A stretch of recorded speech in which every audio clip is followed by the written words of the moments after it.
Welcome to the Big Four Accounting Firms podcast, brought to you by big4accountingfirms.com.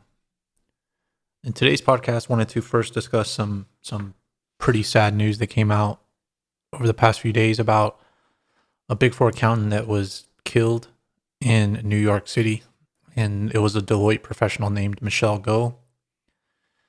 And it was in New York City on the subway in Times Square, and she was pushed into the subway and to an oncoming train from what appears to be a mentally ill homeless person. And her family was in California, and they had to come to New York to identify the body. But it's just terrible news. And Deloitte issued a press release, and I'll put the link to that in the show notes. But it seems like she had recently gone to Deloitte and had been in New York the past few years. But I think it's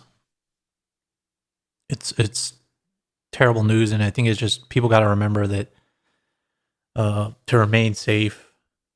And I mean, it's tough in this situation, but I mean, it's part of living in New York, especially with all the prison reforms and bail reforms that they have in New York and what's going on with the criminals up there. That people got to stay safe, especially in the Big Four accounting firms, because you work late, you work at all hours, and a lot of times you're commuting between clients. I mean, a lot of people aren't going to the office, but you still never know. In New York, you have to remain on guard, especially on the subways, because the subway stuff in New York has been getting worse and worse. And it was so bad that even the mayor went down to Times Square to see what happened here, because he's a new mayor in New York and he's trying to come up with solutions for this, but it doesn't take back what's already happened.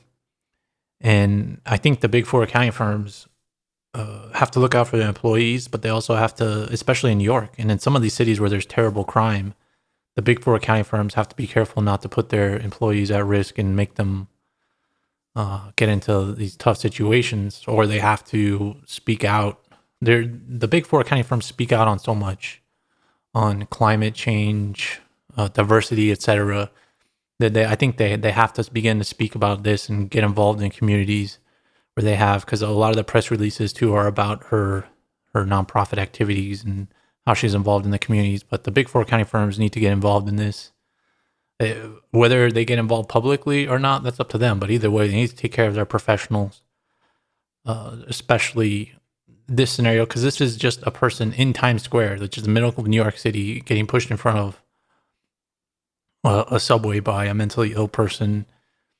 And they need to make sure that the areas where their people are going to commute to are safe, whatever means necessary, because the Big Four accounting firms is a tough job already. Working around the clock makes it tougher, and I don't think people need to get put in tough situations. And I guess another viewpoint is just that, like I said before, that the Big Four accounting firms get so involved in pushing press releases and getting involved in politics as far as climate change, etc. And when everybody's on one side, but they need to make sure that they get involved too to keep their own people safe. So that's just my thoughts on that, and just a tragic death, and just remind people that your safety is way more valuable and your life is way more valuable than worrying about Big Four accounting stuff. Because I know people push themselves to the edge for this job. And when I first started, I guess you say back in the day, we used to read stories about people that would pass out at their desks or die at their desks because they got overworked. And I know people put themselves in really bad situations. They get out of shape, all that kinds of stuff, ruin their personal lives, etc. Trying to meet all the demands of the Big Four accounting firm's job. But at the end of the day, your safety in your life is the most important. Just make sure to keep that at the top of your list, and your own health, personal, physical, mental health, above the Big Four accounting firms. But with that, I wanted to switch to just other thoughts as I go through busy season and interact with various teams. But another thing I wanted to discuss, basically an executive career coaching type of tip for people. Because some people get caught up in their own ego at the big four accounting firms, and they think that they have to be this fake persona of going into every call, especially if you're a new promote and you feel like you have to prove yourself, or you're just one of those people that always has to know more, always has to bring you have all these crazy new experiences, or you have all these past clients and you think you know best, and you have to just add on to everything. Like, you can't just let a conversation go. You can't let a meeting go by where you're not just adding on, like, why don't we change this process? Oh, this process needs to be better. There's times for that, but the time for that isn't every single call in every single situation, especially if you're new to an engagement. It's helpful to throw a couple in there just to show that you're on the ball. But if you do it every single call where you're just this overachiever, people resent you, because big four accounts are people too. Even though we're corporate professionals and we follow hierarchical systems, people can see through you being fake, and people can see through you trying to be better than everybody else. And it's just going to put you on everybody's bad side. And you're going to wonder why everybody's quitting on your team or around you. So that's just one tip, because I've been interacting with somebody like that. It's just very aggravating. It's like, we get you're a high achiever. All of us are high achievers, but we don't need your input on every single thing. And so we don't need your snide remarks that are in corporate speak. That's another thing in the big four accounting firms. People just passive aggressively using corporate speak to make other people feel like they're dumb. So I just wanted to give that advice out. But another piece of advice that I have, this one's more of like a comedic piece of advice, I'll end on a high note, I guess, is that, or not, I don't know, a high note, but a funny note is, I was just thinking today about a client I'm on, and I need the budget for it to figure out how many hours to charge, but I also need some more hours. So in those situations, I was thinking, if I don't ask for the budget, is there a budget?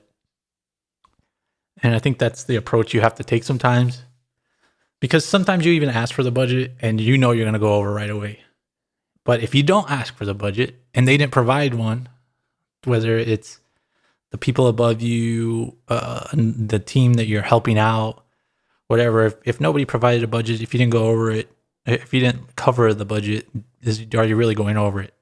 And I know the technical answer is yes, but if you're going to go over anyway, you might as well not ask for it and just go over the budget, especially if you know if it's a problematic client, or you've looked at the work papers and you just know that you're going to have to do a lot, and you know the budget's going to be teeny tiny because it's a smaller client, or it should only take this amount of time, but you actually need a lot of documentation. And I mean, that's where the position I'm in, where it's small and easy, but the higher ups on this engagement want a lot of documentation that I don't necessarily feel is required.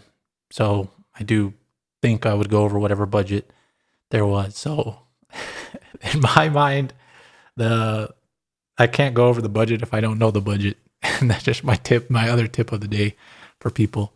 So that's the podcast for today. Oh, I also wanted to thank somebody last week gave us a buy me a coffee donation, saying they enjoyed the podcast. That person knows who they are because they were the only person that did it last week.